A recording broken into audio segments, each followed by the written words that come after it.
Hello friends, आपका बहुत बहुत स्वागत है हमारे चैनल सरकारी नौकरी में। जैसा कि आप स्क्रीन पर देख पा रहे हैं, इंडियन कॉन्स्टिट्यूशन जो अपना भारत का संविधान है, जिसमें भाग 5 संघ, जिसमें अध्याय 1 कार्यपालिका हम पढ़ रहे थे, जिसमें राष्ट्रपति और उपराष्ट्रपति के बारे में बताया गया है। इसके अंतर्गत अनुच्छेद 54 और 55 के बारे में हम इस वीडियो में जानेंगे, तो इसलिए वीडियो के अंत तक ज़रूर बने रहें। तो स्टार्ट करें अनुच्छेद 54 और 55। उससे पहले जो चैनल पर नए हैं, चैनल को सब्सक्राइब कर लो, बेल आइकन दबा लो, जिससे वीडियो की हर नोटिफिकेशन आपके पास टाइम टू टाइम पहुंचती रहे, क्योंकि इस तरह की वीडियो आपको इस चैनल पर देखने को मिलती रहती है। तो चालू करें अनुच्छेद 54 और 55। तो एक बात इंपॉर्टेंट है कि अनुच्छेद 54 में राष्ट्रपति का निर्वाचन और अनुच्छेद 55 में राष्ट्रपति के निर्वाचन की रीति के बारे में बताया है। अनुच्छेद 54 में राष्ट्रपति का निर्वाचन कौन करेगा ये बताया है, और अनुच्छेद 55 में राष्ट्रपति के निर्वाचन की प्रक्रिया क्या है उसके बारे में समझाया गया है। तो अनुच्छेद 54 एक बार मैं पढ़ देता हूँ कि संविधान में क्या लिखा गया है, उसके बाद इसको अच्छे से अपन समझ लेंगे। राष्ट्रपति का निर्वाचन ऐसे निर्वाचक गण के सदस्य करेंगे जिसमें संसद के दोनों सदनों के निर्वाचित सदस्य और राज्यों की विधानसभाओं के निर्वाचित सदस्य होंगे। इसका मतलब क्या है कि राष्ट्रपति का जो निर्वाचन होता है वो निर्वाचन आयोग के द्वारा किया जाता है, ठीक है ना। निर्वाचन आयोग के द्वारा कराया चुनाव ये जाता है, ठीक है। जो निर्वाचक मंडल होता है, जिसको बोलते हैं इलेक्टोरल कमिटी, ठीक है ना, इसमें क्या होता है कि संसद के दोनों सदनों के निर्वाचित सदस्य, ध्यान से समझना, संसद के दोनों सदन कौन कौन से हैं ये आगे पढ़ेंगे अपन, लेकिन मैं बता देता हूं अभी कि लोकसभा और राज्यसभा, ठीक है। तो लोकसभा और राज्यसभा के केवल और केवल निर्वाचित सदस्य, एक एक वर्ड पे ध्यान देना, निर्वाचित सदस्य। और दूसरी बात, राज्यों की विधानसभाओं के निर्वाचित सदस्य। एक्चुअली जो राज्य होते हैं उनमें दो तरह से होता है, एक विधानसभा होता है, एक विधान परिषद होता है, ठीक है ना। जो बड़े राज्य हैं उनमें विधान परिषद भी है, लेकिन विधान परिषद केवल इंडिया में 7 राज्यों में है, इसलिए विधान परिषद इस चुनाव में भाग नहीं लेती है। विधानसभा हर राज्य में मिलती है, इसलिए विधानसभा के जो निर्वाचित सदस्य होते हैं और संसद के दोनों सदनों के निर्वाचित सदस्य, जैसे लोकसभा में निर्वाचित सदस्य और राज्यसभा में निर्वाचित सदस्य। जैसे अपन लोकसभा में माने तो आपको पता होगा कि लोकसभा में राष्ट्रपति के द्वारा 2 सदस्य मनोनीत भी किए जाते हैं, ठीक है, और बाकी के चुनाव लड़कर आते हैं, ठीक है। और राज्यसभा में 12 जो सदस्य हैं वो भी राष्ट्रपति के द्वारा मनोनीत किए जाते हैं, ये अपन आगे समझेंगे, ठीक है ना। लेकिन अभी इतना जानना जरूरी है कि राज्यसभा में 12 मनोनीत किए जाते हैं राष्ट्रपति के द्वारा, और लोकसभा में 2 मनोनीत किए जाते हैं। तो ये जो 12 और 2 हैं, ये राष्ट्रपति के चुनाव में भाग नहीं ले सकते, क्योंकि इनको मनोनीत किया जाता है। इसमें लिखा गया है साफ निर्वाचित सदस्य। तो लोकसभा में जो निर्वाचित होकर आए हैं, राज्यसभा में जो निर्वाचित होकर आए हैं, और दूसरा विधानसभा में जो निर्वाचित होकर आए हैं, तो यही राष्ट्रपति के चुनाव में भाग लेते हैं। इंपॉर्टेंट बात समझना, मनोनीत सदस्य भाग नहीं लेते, ना ही विधान परिषद के सदस्य इन चुनावों में भाग लेते हैं, ठीक है। तो कौन कौन लेता है? संसद के दोनों सदनों के निर्वाचित सदस्य और राज्यों की विधानसभाओं के निर्वाचित सदस्य, ठीक है। इसके बाद बात करें अनुच्छेद 55 में, तो थ्योरेटिकल बात करें तो राष्ट्रपति के निर्वाचन की प्रक्रिया बताई गई है। इसमें लिखा गया है, जैसे इसका लास्ट पॉइंट देखिए पहले 3rd नंबर का, इसमें लास्ट लिखा हुआ है राष्ट्रपति का निर्वाचन आनुपातिक प्रतिनिधित्व पद्धति के अनुसार एकल संक्रमणीय मत द्वारा होगा और ऐसे निर्वाचन में मतदान गुप्त रखा जाएगा, ठीक है ना। इस लाइन को समझिए, उसके बाद मैं इसकी पूरी प्रक्रिया आपको बताता हूँ कि जो एकल संक्रमणीय मत होता है और आनुपातिक प्रतिनिधित्व पद्धति कैसे होती है। जैसे अपन नॉर्मल चुनाव होते हैं, लोकसभा के जो विधानसभा के चुनाव होते हैं, विधानसभा से एग्जाम्पल लेते हैं अपन। विधानसभा में हम क्या करते हैं, चुनाव जब होता है, जब वोट देने जाते हैं, ठीक है ना, तो अपन वोट किसी एक को देके जाते हैं। जैसे बीजेपी है, कांग्रेस है, या कोई और पार्टी है, तो किसी एक को अपन क्या करते हैं, वोट देते हैं, ठीक है। लेकिन राष्ट्रपति के चुनाव में ऐसा नहीं होता। यहाँ चुनाव जो होता है वो एकल संक्रमणीय आनुपातिक पद्धति के द्वारा होता है। इसका मतलब ये है कि यहाँ पर प्रेफरेंस दी जाती है। जैसे मान लो कोई एक पर्सन लड़ रहा है, कोई राजेश नाम का, दूसरा लड़ रहा है कपिल नाम का, तीसरा कोई लड़ रहा है मनीष नाम का, ठीक है ना, राजेश, कपिल और मनीष।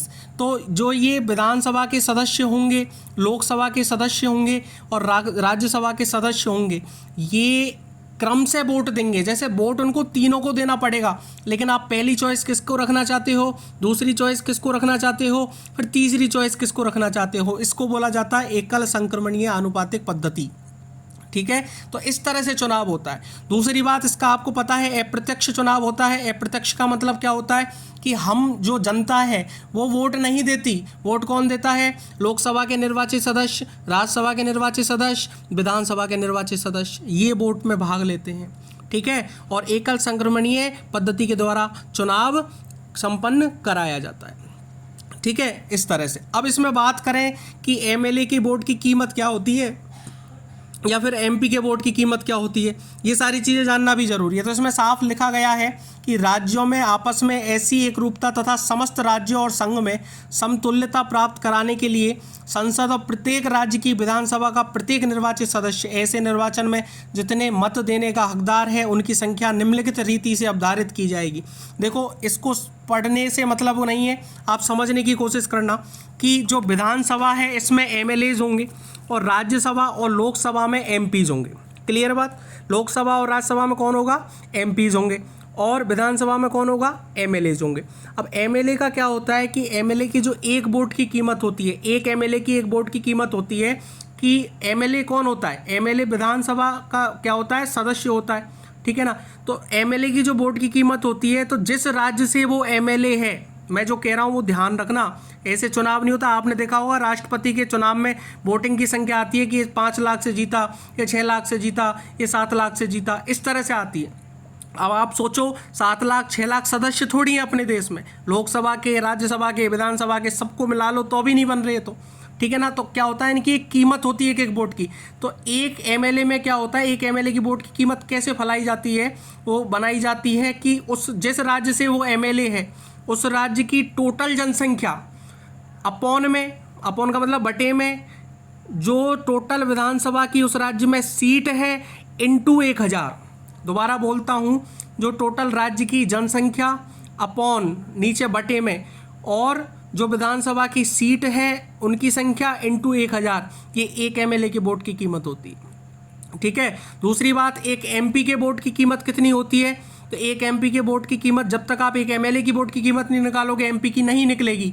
एमपी के लिए क्या होता है कि कुल एमएलए का वोट, जो टोटल कुल एमएलए के वोट की कीमत आई है ना, अभी ऊपर निकाली आपने, तो जितने भी एमएलए हैं, टोटल जितने भी एमएलए हैं देश में, उन देश के एमएलए के कुल एमएलए का वोट कितना है, कितनी कीमत है, अपॉन में कुल एमपी की संख्या कितनी है लोकसभा और राज्यसभा में।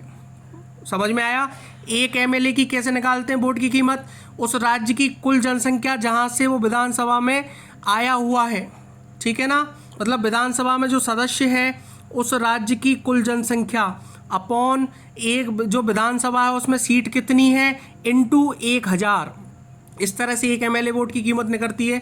उसके बाद एक एमपी के वोट की कीमत निकलती है कि कुल एमएलए का कितना वोट है अपॉन में कुल एमपी कितने हैं लोकसभा और राज्यसभा में, टोटल सदस्य कितने हैं, इस तरह से। और मैं आपको बता दूं कि एमपी के जो एक वोट की कीमत होती है वो लगभग 708 होती है, ठीक है ना। लगभग कितनी होती है? 708 होती है, ठीक है ना।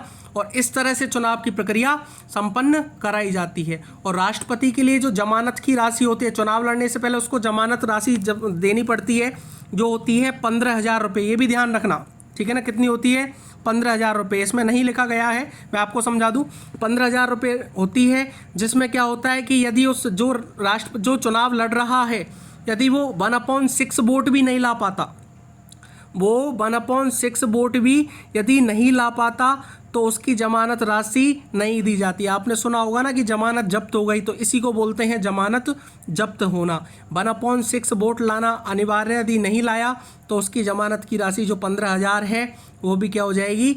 जब्त हो जाएगी, जमा हो जाएगी, उसको दिया वापस नहीं जाएगा। तो इस तरह से जो राष्ट्रपति की जो चुनाव होता है, इसका एक तरह से जो निर्वाचन है इस प्रक्रिया के माध्यम से किया जाता है। मुझे लगता है शायद सबको अच्छे से समझ में आ गया होगा। यदि नहीं आया हो तो वीडियो में एक बार कमेंट कर देना। मैं एक वीडियो इसकी स्पेशल, आप यदि कमेंट करोगे तो एक वीडियो में इसकी स्पेशल तरीके से जो लिखित में होती है वो मैं बना दूंगा, उसमें आपको लिख के भी समझा दूंगा, ठीक है ना। और अच्छी लगी वीडियो तो लाइक भी करना और कमेंट भी करना, ठीक है ना। Thank you very much.